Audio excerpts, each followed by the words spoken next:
Welcome to From the VC's Bookshelf, a podcast from TBR, the College System of Tennessee, the state's largest higher education system. In this series, we examine how we might re-envision the work we do and how we work together as we move into a post-pandemic world. Please join our host, Dr. Heidi Lemming, Vice Chancellor for Student Success, as she leads a live discussion with industry experts and leaders throughout our system. Hello, and welcome to the Tennessee Board of Regents' inaugural podcast series discussing themes from the book, Disruptive Transformation, Leading Creative and Innovative Teams in Higher Education. This show is the second in a three-part podcast series focused on learning from higher education and industry leaders on how to build and cultivate creative teams in higher education as we move past disruptive forces. As introduced by the authors of the book, disruptive transformation is the process of becoming a creative and innovative leader. It involves an individual not only changing others and organizations, but also themselves. It requires leaders to let go and say yes and to the opportunities that lie ahead. In today's episode, we will discuss higher education transformation from the perspective of student affairs professionals. Today's panelists represent a continuum of experience in student affairs, from a seasoned professional to a staff member with 5 or less years in the field. We'll hear their personal experiences in being led through change and in leading change at the campus or division level. So first, let me introduce today's panelists. Dr. Michael Stokes has served as the Vice President of Student Services at Cleveland State Community College since 2006. Prior to assuming his role as Vice President, Dr. Stokes had worked in a variety of student affairs roles at Cleveland State since 1992. As one of the longest-serving Tennessee senior student affairs officers, Dr. Stokes has participated in system-wide efforts on college completion, was actively involved in Cleveland State's full-scale adoption of guided pathways, and continues to lead strategic enrollment management work at Cleveland State Community College. Dr. Stokes earned an EDD in Higher Education Administration from the University of North Carolina, Greensboro. Dr. Stokes, since today's episode falls during Careers in Student Affairs Month, can you also share a brief synopsis of where you've been over the last 36 years? Sure. Thanks, Heidi. Glad to be with you today and glad to be talking about the work that we do and are privileged to do with and for our students at community colleges in Tennessee and other places too. I'm one of those who is a bad example about what to do to choose a career, because I grew up in a really small town in South Georgia. My parents were both educators. They knew they didn't want me to go into education. I knew I didn't want to go into education. So I decided that I'd be a business major in college. And I really, thinking back on it, didn't enjoy any of my business courses in my undergraduate degree. And I kept thinking, once I get a job, it'll be different. I'll like my job. Well, I graduated, I got a job. And after about 3 months, it's like, I just can't do this. This doesn't have any meaning for me. I don't understand what I'm doing or why I'm doing it, and I need something that's more fulfilling. And in part due to my wife, who grew up doing a lot of things at her undergraduate school and had a really fulfilling college experience, and I did too. I started at a 2-year college, a residential 2-year college in Georgia for my first 2 years of my undergrad, and then went to a more traditional regional state university and finished undergrad there. I had a good college experience of 2 different types. So in a career for 3 months, thinking about what I really wanted to do that was something different, it's like, I liked being a college student. I think colleges are good places to be. So I made a decision when I was 22 and a half to change careers, went back to graduate school, had a really great master's degree experience at Georgia State University, which is a large, urban, very dynamic institution that is, at the time was very unlike anything else I'd done, and had a great experience there and was able to work in an admissions office at another college that was about an hour away. And I really found that I connected with that work. I like talking to people about going to college and helping them get to college. So starting in an admissions office, that gave me a really wide variety of experiences and touching lots of different parts of the campus. And through that, it's like, if I want to do this work as a career and be able to progress and develop as a professional, I need to do a doctorate. So I was able to go to the University of North Carolina, Greensboro, and have a great experience there. Had the opportunity to work in housing and residence life, which again is a very different world, and built a lot of skills and experiences working with student programming and working with the administrative side of things, because we had a significant budget and lots of employees in that unit. So that gave me a variety of experiences. And then lo and behold, I wound up working at a community college.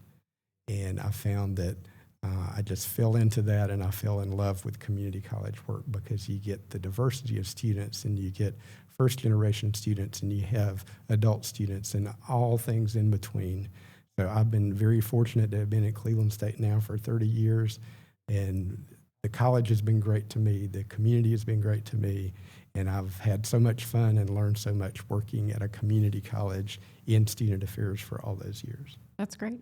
Thank you. We also are joined by Stephen Thomas, who currently serves as Director of Student Life at Dyersburg State Community College. As a new student affairs professional, he has served in this role for 5 years, but has previous experience as a teacher's aide for Dyersburg High School. And Stephen has participated in system-wide efforts related to student government and leadership training, is actively involved as a volunteer with his church. He earned a Bachelor of Science degree from the University of Tennessee at Martin. Stephen, I have a similar question for you, but a little different twist. So as we think about, again, in recognition of Careers in Student Affairs Month, can you share a brief synopsis of your career path so far, but maybe also where you hope to go professionally? Well, first, I want to say thank you for having me here today. I'm delighted to be here.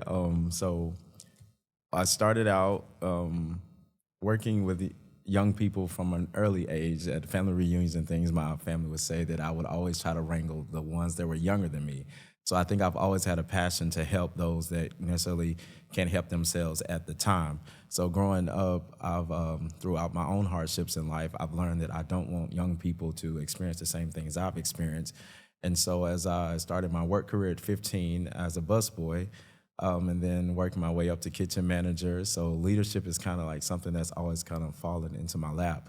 So I left there, a couple other restaurants, and then in college, I was a manager at McDonald's for a while, and that's when I learned that at a young age of 20, that the people that were under me were having different life experiences at home when I realized they can't even sweep a floor. So that's when I was like, I can really help these people. So I took a job at the McDowell Center for Children, where I worked with troubled juveniles for about 9 years, and then I got a job at Dyersburg High School, where I was a teacher's aide in the special needs classroom, and I also was a concessions manager, where I managed a $35,000 budget a year, and I hosted over 250 events on campus every year and throughout the summer sometimes.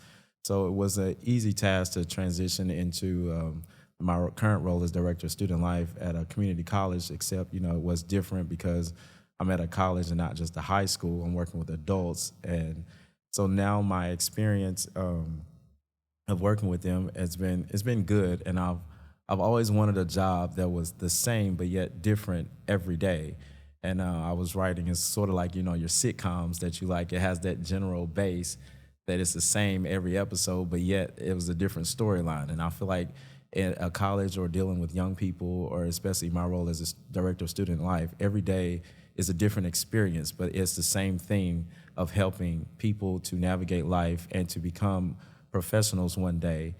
And so where I hope to go is right now I'm currently working on my master's degree in higher education leadership at the University of Tennessee at Martin. And I do love working at community college, but I think at the end I would like to work at a university so I can probably get the experiences that you all have with, at a large university with housing and things like that. Although now I get a small portion because I still deal with some of the housing issues that students have, like when they don't know that they need a pilot lit on the furnace so that they can have heat. Even though it's not like the university setting of college housing or even community colleges in other states that have housing, even though it's not like that setting, I still feel like there's a bit of experience with dealing with housing with students. And it's hard to follow my co-host who's been working in this as long as I've been alive. So, Don't remind me of that. Don't remind me. So yeah, but as a new professional, a lot has changed in 5 years, and I'm just eager and looking forward to what's to come as I continue my career in higher education. Great. Thank you for sharing that. Well, so let's level set. We had a podcast that we did last month that looked at the topic of institutional transformation from the lens of a president.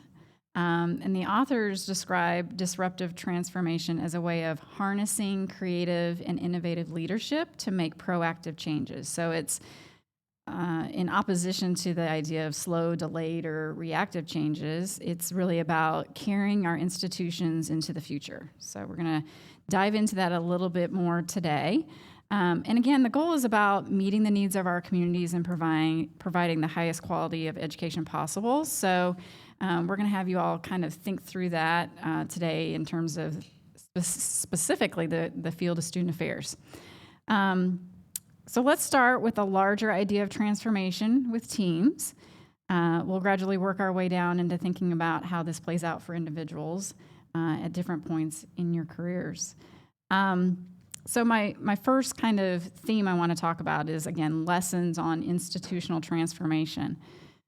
As David Burkus states in his book, Transforming Beyond the Crisis, transformation-ready teams have intellectual diversity, psychological safety, and a purpose worth fighting for. All of that comes through transformational leaders who focus less on the transformation itself and more on the team. While diversity of people and thoughts is a key pillar to creating innovative teams, more complexity also means more possibilities for conflict. So, diversity in staff can be a source of group innovation as much as group polarization. Dr. Stokes, in your experience as a leader, what are the observations you've made about how to embrace diversity and build an innovative team in student affairs? Heidi, I think that whatever phase we're at in our career, whatever surrounds us in terms of disruptions in our career or in higher education in general, for me, it always comes back to our why. Everybody's familiar with Cynic and talking about what's your why. And our why, obviously, is students. Whether you're at a university or a community college, whether you're first starting out in the profession or whether you've been in it a while, whatever role you play at your institution or in a student affairs division, our why is students. And that why drives what we do as teams. That also means that each person on that team has a role to play with those students. And if you look at how we relate to students today, Stephen and I were talking earlier about the differences today with students and what you learn in a student affairs graduate program and what, Heidi, you and I learned in a student affairs graduate program. Those things may still provide a foundation for our work and a philosophy for our work, but you have to recognize that students today are different, and we can learn from those great forefathers of our profession, but you have to take that and think about our why today, which is those students who are in front of us. If your team is focused on that, then that means you're going to have a team that is made up of diverse people and diverse thoughts, because you're focused on how is it that we can program for and with and how we can serve the students who are in front of us today. Another thing I'll mention is in our book that we were reviewing, one of the things that they talk about, and I don't have any background in theater, but it did resonate with me, talked about breaking through the fourth wall.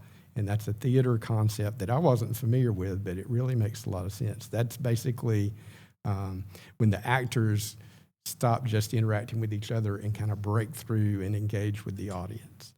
And if you carry that into our work now, that's not that we are in staff meetings or offices figuring out what to do with or for students. We just break through and really engage those students and realize that the work we do is for them. So that can be something that overcomes those barriers that sometimes happen because you've got diverse people, diverse thoughts, diverse views on how it is we do our work. That if you focus on why we do our work, that can pull those things together. Yeah, that's a great connection to the book, too. Yeah, I appreciate that perspective. So, Stephen, you're a newer student affairs staff member, and when you think about working with others in institutional transformation efforts, can you talk about what leadership qualities you've appreciated from an executive leader who guided a team through the process?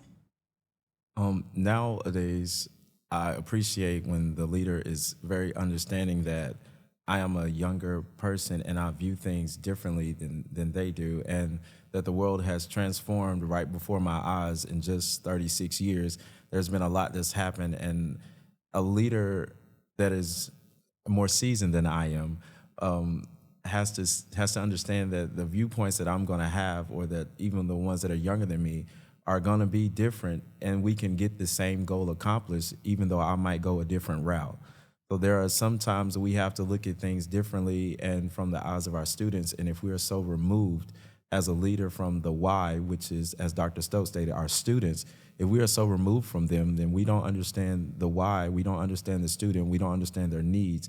And then the ones that are new to this, that do understand that, I do believe sometimes we are not as heard as we feel we should, but when a leader listens to a new professional that's just coming in and can understand and connect, the seasoned workers with the newer generation, I believe that is a great quality, is when the leader is open to listen and really listen, not just hear, but listen and understand and include the thoughts of that new professional in the process or with the team to get the goal accomplished. Yeah, that's great. Well, and I'm sure that resonates with you, Dr. Stokes, as well, in your experience.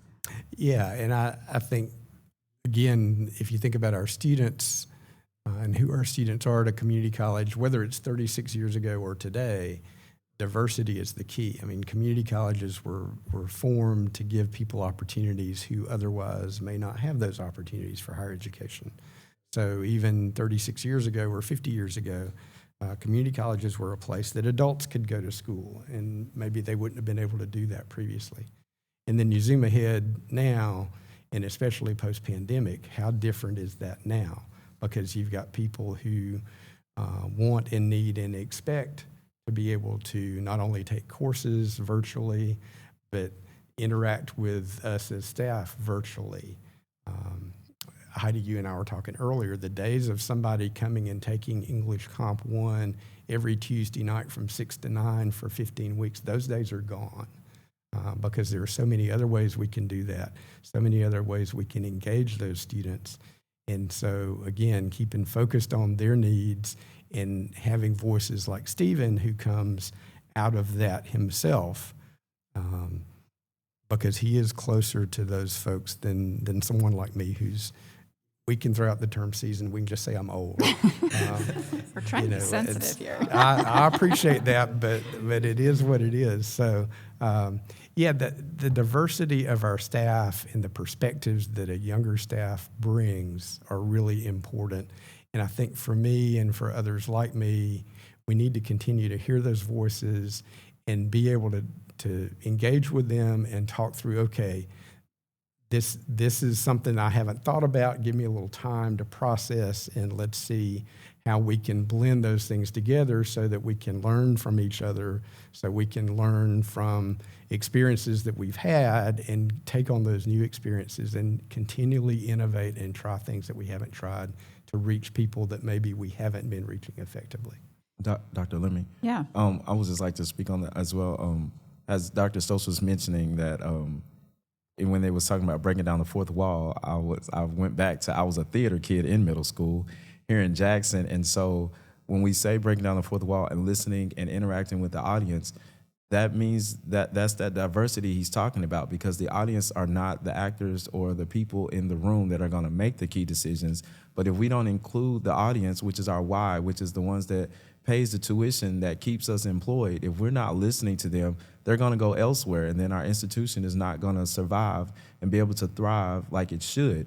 So breaking down that fourth wall and bringing the students into those meetings, or incorporating their ideas and thoughts and being open to it and just willing to compromise, not necessarily all of your values and the professionalism and things that you've learned over your lifetime and through your schooling, but you have to compromise and see that where some of those things that you can move or say, well, we don't necessarily got to do it that way now. We can try it this way. And if it works, it works. If it doesn't, we go back to the drawing board, because now we're at a generation that it's a lot of self, and it's a lot of what I want and what's good for me and what's convenient for me. And we were talking at lunch about my workout partner. He tries to do a workout, but he wants to do it the most convenient and easiest way possible. And I'm like, it can't always work like that. Sometimes work is going to be just that. It's going to be work. And I think that now that including the audience and bringing the younger generation in to the table and letting them, like having our student government association, like be at those meetings with the president where they're making those decisions for the college, so that we can get a better outlook on what the students actually want and what they desire to see on campus. I think that then we will start to see more students coming to campus and thriving versus the seasoned ones who, well, the way we did it was this, and sometimes that doesn't always work, and that's not what students really want these days. Right. Well, so let's continue with this conversation. We're moving in a great direction here. So we think about institutional transformation. It really requires a shifting of attitudes and behaviors of key stakeholders, right? And focus on a sustained cultural change at our institutions. And each person in an institution plays a part in the sustainability of the institution's transformation, right? So if the goal is for everyone to participate in the transformation process, each person has to be committed to transparency and the communication. So let's think about that a little bit more. Dr. Stokes, can you share an example of where you've seen this process work really well? Maybe what were some of the key features of how like the administrative leadership fostered and sustained a cultural change on campus, and just reflect on that a little bit more? So there are a couple of experiences in my career that I'd point to, but before I do that, I want to kind of just throw out there, and Stephen, I'd be curious to hear your perspective on this too. Is the goal really for 100% of people to participate? Or is the goal to transform a culture and move forward? And then because we're humans and we have different opinions and beliefs, some people are going to get on board with a new culture and others may not. So I'm not sure that the goal really would be for 100% of people to participate fully in that cultural change. But having said that, a couple of examples across my career. When I first went to grad school in Greensboro, they had done a significant restructuring of their housing and residence life area. And they did that in a way that it brought in more younger voices. They'd had a very traditional structure before in terms of how they were staffing residence halls and all those types of things. So they blew all that up and went to a model that gave voice to graduate students, some of whom were preparing for careers in student affairs, some of whom were preparing for other careers. And then they also made a way for people like me as a doctoral student to get different types of experiences all within a division. And there were lots of people who transitioned out of that organization just prior to me coming and while I was there, but they were then replaced with people who had new ideas and new voices, such that we were able to move forward in a really powerful way. As an organization, that Department of Housing and Residence Life, there were about 400 employees. There were, back in the day, 35 years ago, about an $8 million budget and 4,000 students, which is bigger than the institution I work at now. And they were able to really transform what had been a very old, traditional, in need of a lot of work, facility-wise and programmatically and philosophically. They were able to make that transition and transform that unit into something really powerful that helped propel then the institution into a new type of institution. without going into all that background about what it was before and after. And then for me at Cleveland State, we were fortunate to participate with 29 other community colleges across the country in a transformational process of adopting guided pathways. And that helped us ask questions we hadn't asked before as an institution and focus on things that we hadn't focused on before as an institution in terms of what does it take, not just to get a student to come and take classes, but to get them to come and enroll in a program and have a goal and pursue an educational goal and a career goal in a way that leads them to being successful. In Tennessee, we all know the work that's been done over the last 10 or 12 years to improve our college going rate and our college completion rate. And you don't get to those places without making some pretty bold moves and steps. And that requires a vision at the beginning and then some sustained everyday work to transform the culture that you're working in and the goal that you're trying to achieve, which for us is, how do we get students to come and succeed toward some goal that they have set for themselves. The thing I love about working in student affairs is I feel like I'm always in a place where I'm working with individuals where creativity is valued and thinking differently about our work. So I'd like to shift and dig into that theme a little bit more, because in the book, chapter 4, it talks about the idea of burstiness, in that how student affairs units should start with a question of why, which you've already started to introduce to the audience today. But instead of just looking at what they do functionally, the why is the purpose. It's the belief or cause, the reason why a unit even exists at a college campus. So it's been described by others, including Adam Grant in his Work Life TED Original podcast, as exploring how to make your work enjoyable, right? So again, I said that's the thing I've always valued about student affairs. I feel creativity is something that I can enjoy. So question to both of you, and you can take draw straws who wants to go first on this, but can you think about ways you have sought out joy in your job, how you've created a space for your team to experience joy in the workplace, for example? I'd like to hear how you've created this sense of burstiness, I guess. So Dr. Stokes selected I go first. And my upbringing, I have to respect my elders. No. But the way I find joy every day is just, the joy is knowing that it's going to be different from the day it was before. That I'm going to go to work, and yes, I'll have to answer emails, and yes, I have to do paperwork. But each and every student that I come in contact with, or their problem is going to be different today than it was yesterday, or the new student that I come in contact with. And so if I had a team, like currently in my position, if I had a team that I was necessarily working with, I would encourage them to go out and try to meet a new student. Just when you're walking down the hallway, just say, hey, how are you today? Just interact. And sometimes, you never know what that does for a student. So that burstiness and creativity is find ways to reach out to students, find ways to get to know them, find ways just to speak to them, whether it's about, just how their day is going, or how was class going, or how are your grades in the class. There's always a way that you can interact with a student and it brings joy and fulfillment. As we were talking about the why, sometimes we don't even know within ourselves why we're doing what we're doing. And until you find that within you, you can't create that with a team.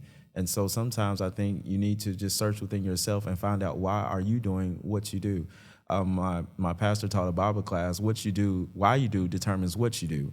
And sometimes if we can't figure out that why, then we can't determine what we need to do. And so to find joy, first you need to look at yourself and figure out why you're doing what you're doing. And then once you figure that out, you can then encourage that amongst your team and create that burstiness that it was talking about in the book, and knowing your why. And then the creativeness, I feel like as leaders, we have to be open to the people that we're leading. We have to be open to their creativeness, because everything is not going to be the way you look for it to be, and everything's not going to happen the way you want it to happen. So creativity is just that. It's supposed to be creative. I was supposed to find a new way to do something, but again, to reach the same goal. And if my way works, I think leaders should foster that and encourage that, so that the person that you hired can do the job you hired them to do. So in finding joy, you need to find out the why you yourself personally are doing what you're doing, so that you can encourage it amongst the team, and then foster your creativity and help it to grow, so that you can reach, more students in our profession, but reach your whatever goal that you're set forth in your job. I just believe finding the why creates the joy that you need to continue to do your job every day and be happy when you go to work every day. Yeah, and it's interesting. I joke and tell people I'm like the least fun student affairs person you'd ever meet, because I'm more reserved and all that. But thinking back over my career, I've worked for different types of leaders, and in some cases, the leader themselves were the creative force behind things, and that meant that people who worked with and for them needed to kind of rein things in and make them work and all that. And then there are other leaders who need their team to be the creative juices that come forward and push envelopes, and then the leader can be the one to ask the questions and go, yeah, but will this work, and those types of things. So again, in a team, it takes the balance of both of those, and you have to figure out who the idea people are and who the ones who can help implement something and take an idea and make it work. So it takes both of those. For me, and I hate to go back to the very beginning of what we talked about, but Stephen, you're young, but surely you know the movie Jerry Maguire, right? Yes. A little bit. Yes. Okay, you need to watch it because it's really good. One of my favorite pieces of that movie is when Jerry reflects back on what his mentor, and his mentor was Dickie Fox, and one of the things that Dickie Fox said, the key to this business is personal relationships.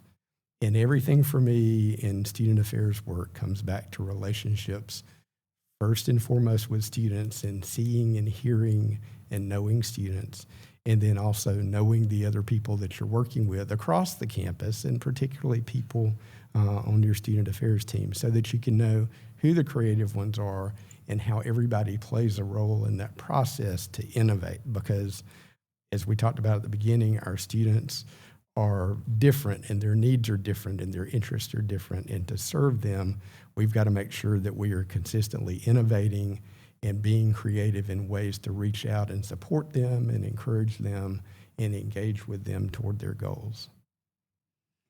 So, Stephen, you're not on Dr. Stokes' team right now, but if you were, hypothetically, what would you be looking for him to provide for you as a new professional to help you or foster your creativity? What would you be saying? I feel like Dr. Stokes would welcome me into listening to my ideas and seeing how I do things, and then using his experience to cultivate and shape what I want to do and my method of doing it into a way that works for both of us. I don't see Dr. Stokes as being a discouraging leader. I feel like that he will let you try, because sometimes we do need to try things and we need to fail so that the seasoned people can come and say, all right, let's try it this way, and mix in a little bit of this and add this from what you were already doing, and then that way we can reach the goal.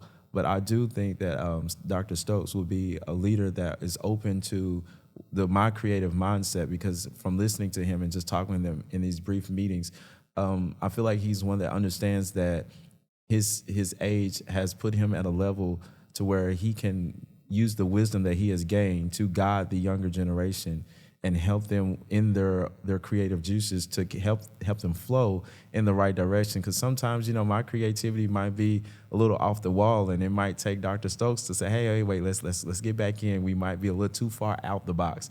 And so I think that Dr. Stokes will be the leader that is open and welcome to change, and that's welcome to creative flow from a team that he is leading, especially if they were all younger than him. But I think he would use his wisdom to help them get to the goal and to start things afresh and to create that burstiness among the team. But I do think that a leader with his wisdom and length of time in this area is needed in every team, because we sometimes may not know what's best because we are coming from our own experiences in our own time period. And whereas we need the outlook from the past sometimes to help us get to the future. So I asked that hypothetical just to kind of give me a sense of what I'm hearing you say is that what you value from anyone in an executive leadership role is a willingness to listen to new ideas and really allow you to explore and potentially fail. But failure doesn't have to be a negative thing, right? It's a learning opportunity, as long as you think about it as a learning opportunity. So as a new professional, you would value that, regardless if it's Dr. Stokes or anybody else in the leadership. Correct. Yeah.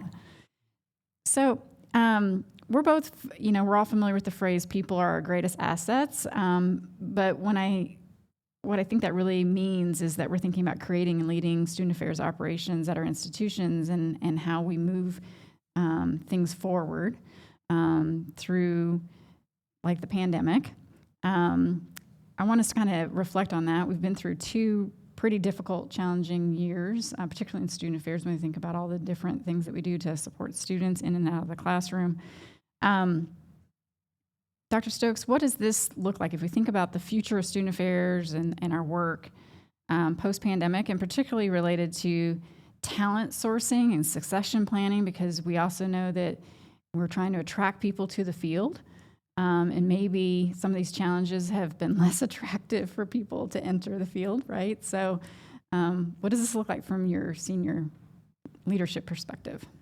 Yeah, I mean, it's another case where the world is very different, and the workplace and the workforce is very different than it used to be, which is not a bad thing. It's just you have to recognize those differences. And I was pondering this yesterday, in preparation for our time together today, and it hit me. You talk about people being our greatest asset, and we don't work in the industrial world or those kinds of things, but we can relate to the business world.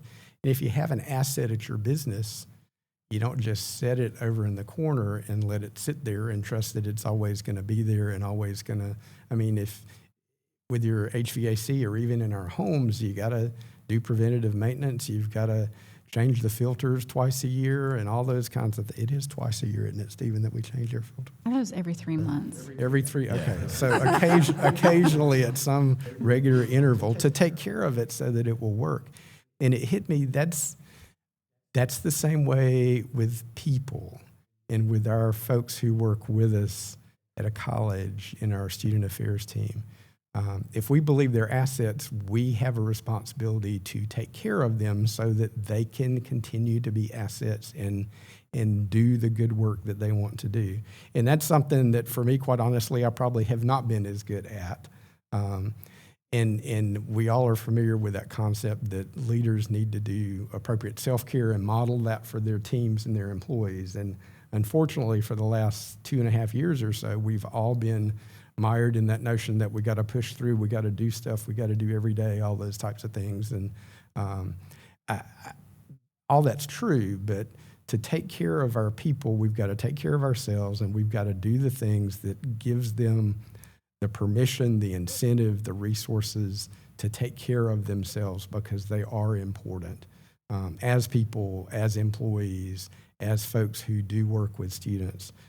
We need to make sure that we're doing the right things with them to give them professional development opportunities, to give them the opportunity to be creative and to try new things in their work, and to be flexible in their work. We all know the stories about remote work, and are we bringing people back to campus? Are they working 100% remotely or 2% remotely or whatever? But all those things matter in terms of employees' satisfaction with their job and effectiveness with their job and their work-life balance and all those types of things. So if people are our greatest asset, I think we have to treat them as such, which means you don't take them for granted. You help them have the tools that they need to continue to perform well.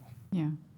And Stephen, new professional, again, I'll flip it to you to tell us, right? You've got our attention, you've got an audience's attention in terms of what does this look like for you as you think about, I'd like to move up in the ranks in student affairs professionally. So what would you be looking for?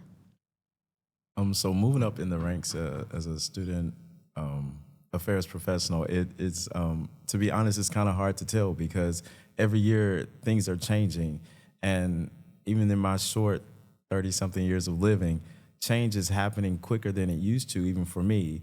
Because, I'm old enough to remember when everything just ended for the day. TV ended, everything ended for the day, and we were, as a people, able to just stop ourselves and take care of ourselves.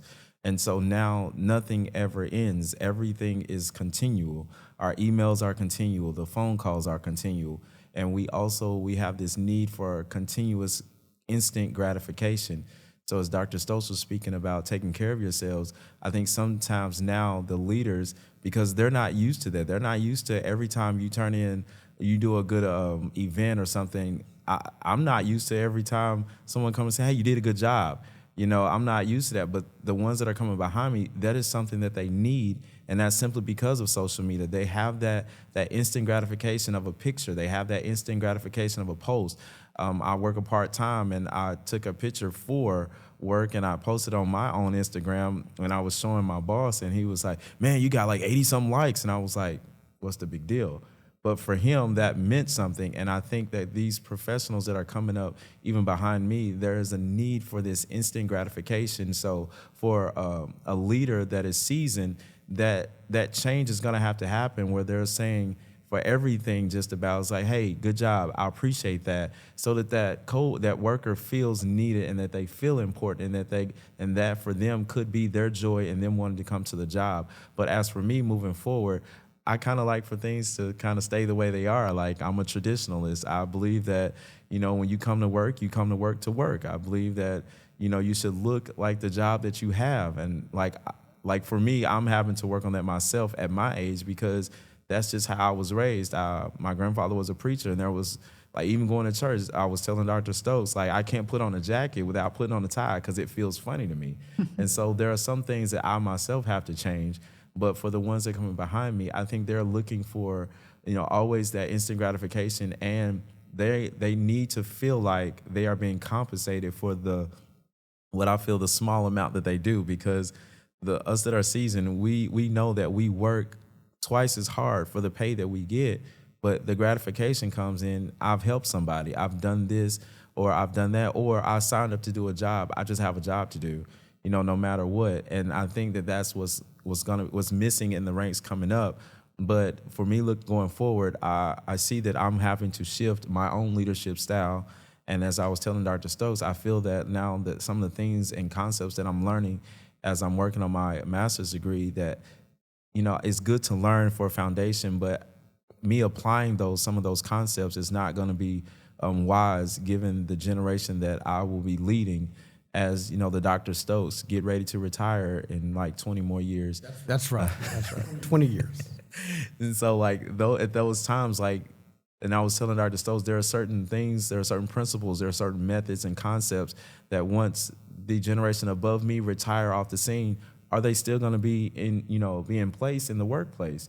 And so those worry me, because again, I'm a traditionalist. I like things to keep going, in a professional manner, but nowadays we're not seeing that as much. But going forward, I see that I might have my own challenges, even dealing with the new changes that are coming, day by day. Even as I'm growing older, the changes are occurring so rapidly, sometimes I feel like I can't even keep up. Well, and that's really to the point that's been made several times, the importance of professional development, so that we're always kind of learning what the expectations are of the next generation. And as a profession, we're always researching, what's effective in working with students that are coming to us as new generations come to our door, and we're trying to serve that new student group. So to close out the show today, I always like to ask the panelists if you could provide one key takeaway for our audience, either from your experiences or even from the conversation today, that would give them an edge to move through disruptive transformation. What would that one key takeaway be?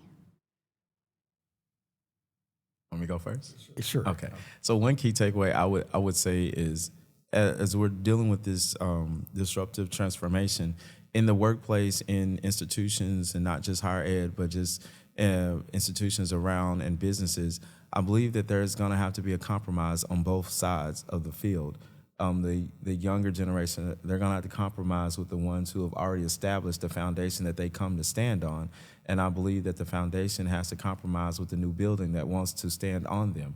And I believe so compromise between the two, the seasoned generation and the younger generation, I think that will help propel the workplace forward, because we're bringing both ideas together and reaching a common point to where we can say, let's try this way, or let's try it your way, and then if that doesn't work, we'll try it my way.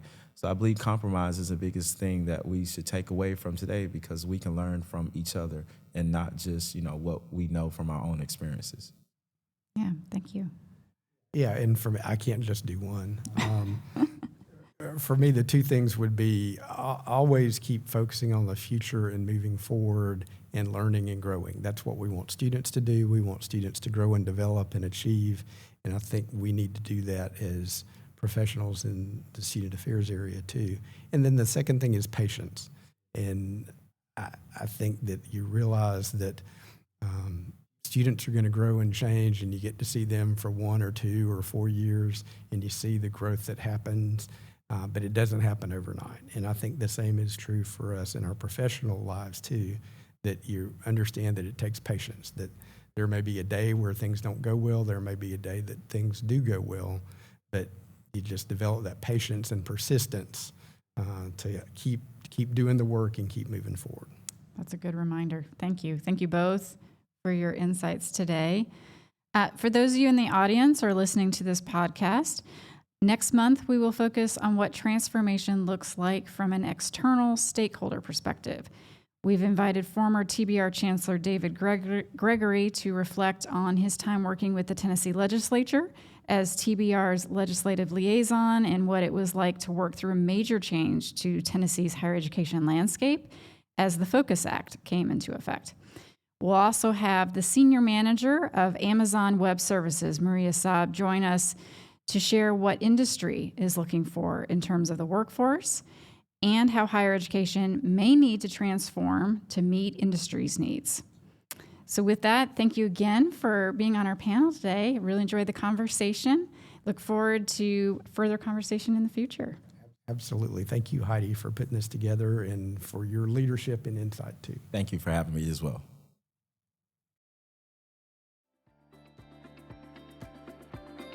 Thank you for listening to this edition of From the VC's Bookshelf, brought to you by TBR, the College System of Tennessee, powering the state's economy and changing the lives of thousands of graduates, starting successful careers each year. To learn more about upcoming book selections or to register to attend discussions live, visit tbr.edu/bookshelf.